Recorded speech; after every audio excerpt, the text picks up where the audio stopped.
نماز شروع کرتے ہی آپ کے بغل میں کون آ کر کھڑا ہو جاتا ہے؟ ایک ایسا واقعہ جو آپ کے ہوش اڑا دے گا۔ کیا کبھی آپ کے ساتھ ایسا ہوا ہے؟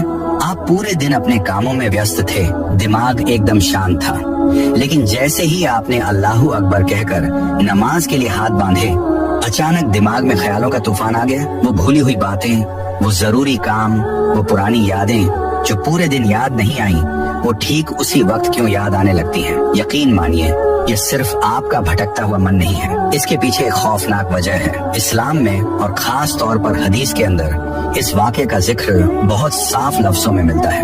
یہ کوئی اتفاق نہیں بلکہ ایک سازش ہے۔ جب ایک مومن، ایک بندہ اپنے رب کے سامنے کھڑا ہوتا ہے تو وہاں ایک خاص شیطان نمودار ہوتا ہے۔ اس کا نام ہے خنجب۔ ہاں، خنجب یہ عام شیطانوں سے الگ ہے۔ اس کا کام ہی صرف ایک ہے، آپ کی نماز کو برباد کرنا۔ یہ تب تک آپ کے پاس نہیں آتا جب تک آپ دنیاوی باتوں میں لگے ہیں، لیکن جیسے ہی آپ سجدے کے لیے تیار ہوتے ہیں، یہ سایہ بن کر آپ کے اور آپ کے رب کے بیچ کھڑا ہو جاتا ہے۔ اب سنیے حدیث میں یہ واقعہ کیسے بیان کیا گیا ہے۔ خنجب نماز پڑھنے والے کے بالکل قریب کھڑا ہو جاتا ہے۔ وہ آپ کے کان میں، آپ کے دل میں وسوسے ڈالنا شروع کرتا ہے۔ وہ آپ کو وہ باتیں یاد دلاتا ہے جو آپ مہینوں پہلے بھول چکے تھے۔ ارے، تو نے وہ چابی کہاں رکھی تھی؟ تجھے پھلاں انسان کو جواب دینا ہے، تیرا وہ کام ادھورا پڑا ہے۔ وہ جان بوجھ کر آپ کو دنیا کی الجھنوں میں پھنساتا ہے۔ اس کا مقصد صرف آپ کا دھیان ہٹانا نہیں ہے، بلکہ آپ کے دل سے اس سکون کو چھیننا ہے جو نماز کی روح ہے۔ وہ آپ کو اتنا مصروف کر دیتا ہے کہ آپ یہ بھول جاتے ہیں کہ آپ کھڑے کس کے سامنے ہیں اور اس کی کامیابی کیا ہے۔ اس کی جیت تب ہوتی ہے جب آپ یہ بھول جائیں کہ آپ کیا پڑھ رہے تھے۔ وہ آپ کو اس حد تک الجھن میں ڈال دیتا ہے کہ آپ کو یاد ہی نہیں رہتا آپ نے 2 رکعت پڑھی ہے یا 3۔ انسان گنتی بھول جاتا ہے، سجدے بھول جاتا ہے۔ وہ جسم سے تو نماز میں ہوتا ہے، لیکن دماغ سے بازار میں یا دفتر میں۔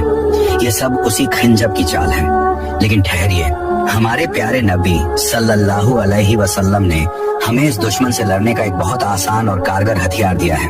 نبی پاک نے فرمایا، جب بھی تمہیں نماز میں خنجب کی موجودگی کا احساس ہو یا تمہارے خیالات بھٹکنے لگیں تو فوراً اللہ کی پناہ مانگو۔